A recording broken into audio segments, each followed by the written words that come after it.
2014 চনৰ পৰাই অসম জাতীয়তাবাদী যুৱ ছাত্ৰ পৰিষদ তিতাবৰ আঞ্চলিক সমিতিয়ে তিতাবৰৰ এজন সাংবাদিক, তেওঁ প্ৰেছ ক্লাব প্ৰতিষ্ঠাপক সভাপতি, সাহিত্যিক লক্ষীদত্ত সোৱণী সদৌ অসম মফচলীয়া সাংবাদিকতা প্ৰদান কৰি আহিছে। বিগত বৰ্ষসমূহতো আমি ধাৰাবাহিকতা ৰক্ষা কৰি আহিছোঁ আৰু এই বছৰ 2025 বৰ্ষৰ লক্ষীদত্ত সোৱণী সাংবাদিকতা বঁটা আমি পশ্চিম যোৰহাট সাংবাদিক সন্থাৰ সভাপতি তথা আমাৰ অসম কাকতৰ সাংবাদিক ৰমেন শইকীয়াক আমি আজি আমাৰ বিশেষ প্ৰতিনিধি সভাৰ অনুষ্ঠানত আমি প্ৰদান কৰিছোঁ। আৰু আমি লক্ষীদত্তৰ ডাঙৰীয়াই আমাক যিখিনি আদৰ্শ দেখাই থৈ গৈছিলে, সমাজখনৰ ক্ষেত্ৰত যিখিনি তেখেতৰ কৃষ্টিৰাজি দেখাই থৈ গৈছিলে, সেই কৃষ্টিৰাজিখিনিক আমি সোঁৱৰণ কৰাৰ লগতে নতুন প্ৰজন্মৰ আগত তেখেতৰ যিখিনি চিন্তা চৰ্চা আমি উন্মেষ কৰাৰ স্বাৰ্থত আজি আমাৰ লক্ষীদত্ত সোৱণী সভাতে আমাৰ যথেষ্টখিনি বক্তাই বক্তব্য ৰাখিছে।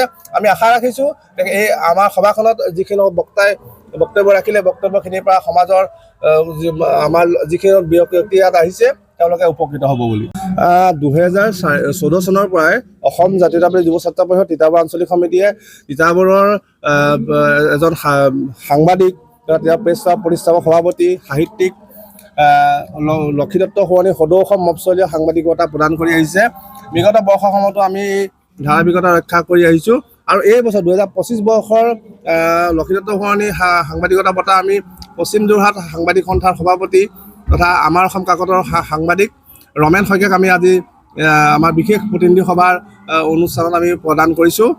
আৰু আমি লক্ষীদত্তৰ ডাঙৰীয়াই আমাক যিখিনি আদৰ্শ দেখাই থৈ গৈছিলে, সমাজখনৰ ক্ষেত্ৰত যিখিনি তেখেতৰ কৃষ্টিৰাজি দেখাই থৈ গৈছিলে, সেই কৃষ্টিৰাজিখিনিক আমি সোঁৱৰণ কৰাৰ লগতে নতুন প্ৰজন্মৰ আগত তেখেতৰ যিখিনি চিন্তা চৰ্চা আমি উন্মেষ কৰাৰ স্বাৰ্থত আজি আমাৰ লক্ষীদত্ত সোৱণী সভাতে আমাৰ যথেষ্টখিনি বক্তাই বক্তব্য ৰাখিছে। আমি আশা ৰাখিছোঁ এই আমাৰ সভাখনত যিখিনি বক্তাই বক্তব্য ৰাখিলে বক্তব্যখিনিৰ পৰা সমাজৰ আমাৰ যিখিনি ব্যক্তি ইয়াত আহিছে তেওঁলোকে উপকৃত হ'ব বুলি। 2014 চনৰ পৰাই অসম জাতীয়তাবাদী যুৱ ছাত্ৰ পৰিষদ তিতাবৰ আঞ্চলিক সমিতিয়ে তিতাবৰৰ এজন সাংবাদিক, তেওঁ প্ৰেছ ক্লাব প্ৰতিষ্ঠাপক সভাপতি, সাহিত্যিক লক্ষীদত্ত সোৱণী সদৌ অসম মফচলীয়া সাংবাদিকতা প্ৰদান কৰি আহিছে। বিগত বৰ্ষসমূহতো আমি ধাৰাবাহিকতা ৰক্ষা কৰি আহিছোঁ আৰু এই বছৰ 2025 বৰ্ষৰ লক্ষীদত্ত সোৱণী সাংবাদিকতা বঁটা আমি পশ্চিম যোৰহাট সাংবাদিক সন্থাৰ সভাপতি তথা আমাৰ অসম কাকতৰ সাংবাদিক ৰমেন শইকীয়াক আমি আজি আমাৰ বিশেষ প্ৰতিনিধি সভাৰ অনুষ্ঠানত আমি প্ৰদান কৰিছোঁ।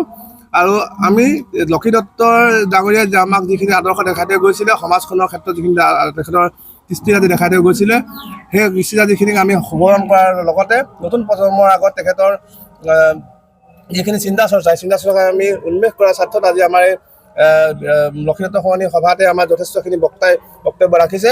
আমি আশা ৰাখিছোঁ এই আমাৰ সভাখনত যিখিনি বক্তাই বক্তব্য ৰাখিলে বক্তব্যখিনিৰ পৰা সমাজৰ আমাৰ যিখিনি ব্যক্তি ইয়াত আহিছে তেওঁলোকে উপকৃত হ'ব বুলি। যিকোনো খবৰৰ বাবে যোগাযোগ কৰক 7099017330 লগতে 7099017110 নম্বৰত।